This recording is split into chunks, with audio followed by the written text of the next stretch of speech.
WETS. Oh hi, you caught me reading fluid mechanics.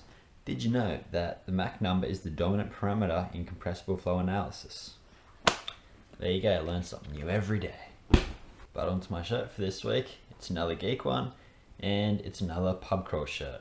So back when I was at uni, I was part of UQMES, which is the Mechanical Engineering Student Society. Pretty much they just organise drinking events, occasionally something uni orientated, but mostly it's for engineers to get together and drink, which we're quite good at. Also apparently math.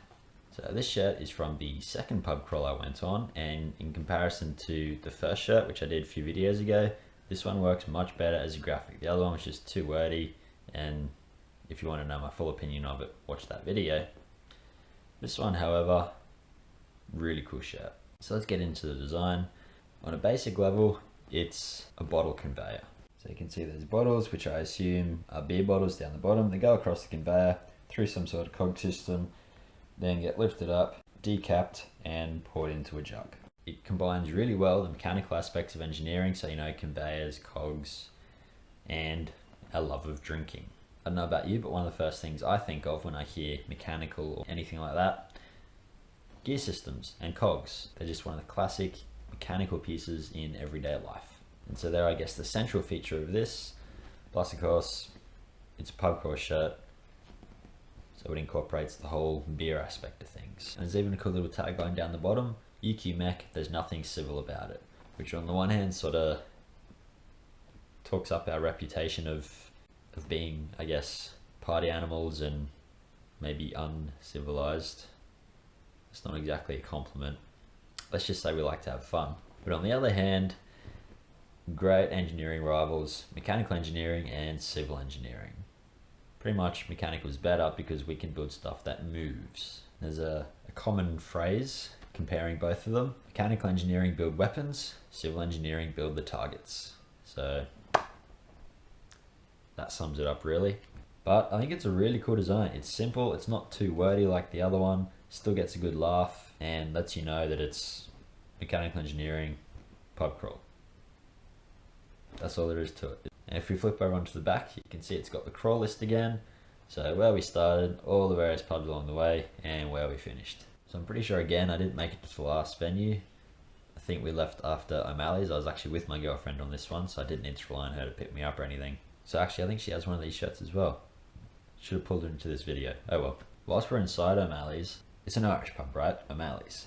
They had this sport on TV. It's kind of like, didn't know what it was at first.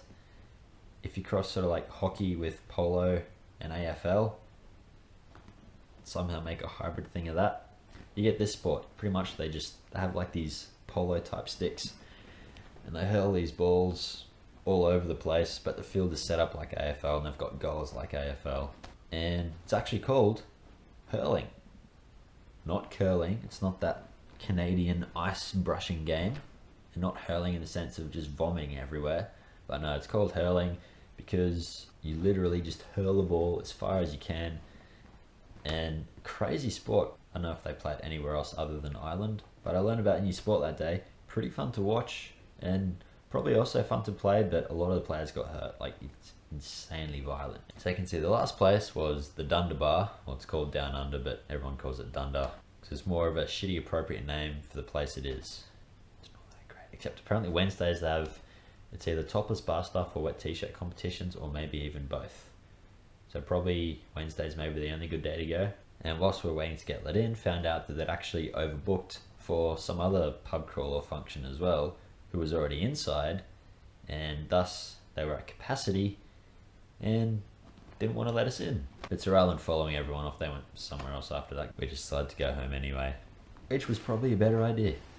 And so that was Mess Pub Crawl 2012. One thing I forgot to mention a couple of videos ago, I've actually passed the 40 video mark. Not up to 40 t-shirts yet, because I've done, you know, a couple of those other random videos that aren't shirts. I think this is like 37 or 38. So 40 episodes, that's about 9 months. Could have had a baby in this time. Instead, I made videos, but that's like the same thing really. So enjoy this video, and I'll see you next week.